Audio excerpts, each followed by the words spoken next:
Hit the Diamond was spoiled for me more than any other episode of Steven Universe. And knowing the entire premise, and even the conclusion before watching the episode for the first time, I already had some preconceived notions about this episode going in. Mainly that Homeworld is going to seem a lot less threatening and a lot more incompetent by the end. But that might just be alright in the end. A lot of what made Homeworld so menacing originally was the episode The Return, in which Jasper showed overwhelming dominance, something that was already counteracted in the following episode Jailbreak a bit. Then there's the extended intro. Whenever I watch the extended intro in its entirety, I always get shivers from Yellow Diamond's head turn. Yet we already saw Yellow Diamond, and while she reeked of authority, menacing is not the word I would use to describe her. So the notion that Homeworld should be really frightening is already more of a headcanon than it is reality, so I went into Hit the Diamond keeping this in mind, trying not to let Homeworld's incompetence negatively color my perception of the episode. That was actually really difficult to do. I knew the rubies would be rather stupid, but... 5 rubies! 1, 2, 3, 4, 5. Never mind. Huh? What? She's on the planet Neptune! Well, why didn't you say so? 3, 4, and... ha! 5. Man, rubies are dumb. Amethyst, that's a massive understatement. Oh my god, why even make rubies? Why would you want foot soldiers that function like this? Is Homeworld actually just a giant clown car in space? But, harping on this for too long is going to progress nothing, so I'm just gonna say that I hope to see how this rampant stupidity and incompetence is later interwoven into larger Homeworld factions and Homeworld society overall, cause I kinda feel like it has to be somehow.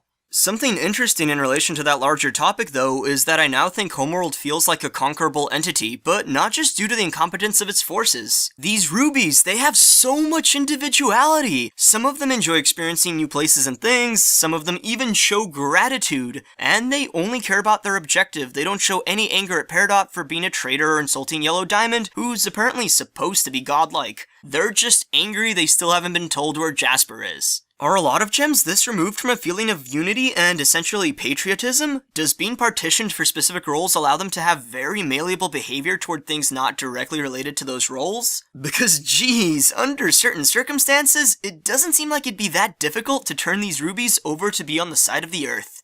Alright, well, now to the topic of my overall feelings on this episode. The primary desire I had for Hit the Diamond was simply for the episode to be fun, and it certainly was. Even as I was begrudgingly attempting to accept that yes, the rubies are actually this stupid, I was still managing to have a lot of fun. I gotta say, despite all the spoilers I was subject to, my expectation for the feel of the episode ended up being totally incorrect. I came in expecting something similar to the baseball episode from Samurai Champloo, just obviously less crude, and with magical space rocks playing ball instead of samurai. That was probably dumb of me to expect, considering the crystal gems are posing as humans, but at the same time, with the rubies being stupid, I thought these quote-unquote humans could still play in superhuman fashion. But there wasn't any particularly mind-blowingly crazy plays. Sapphire's game-winning hit was the closest we really got to anything ridiculous and action-packed. Most of the other plays were fairly standard. Even most of the comedy wasn't directly related to baseball. Instead, I derived most of my enjoyment from the flirtations of Ruby and Sapphire, which were just so adorable and comical that I can't imagine anybody not grinning in response to their amor.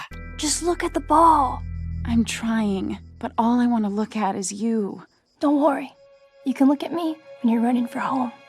So cheesy, and yet I grinned so damn hard.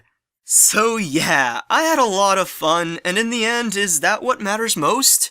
I don't know, maybe. I've seen that a lot of people are really split on whether they liked Hit the Diamond, but I feel like I mostly fall somewhere in the middle. Hit the Diamond had a scenario that felt odd, some events, especially the resolution, were somewhat lackluster, but it contained plenty of rollicking fun and was overall a good time.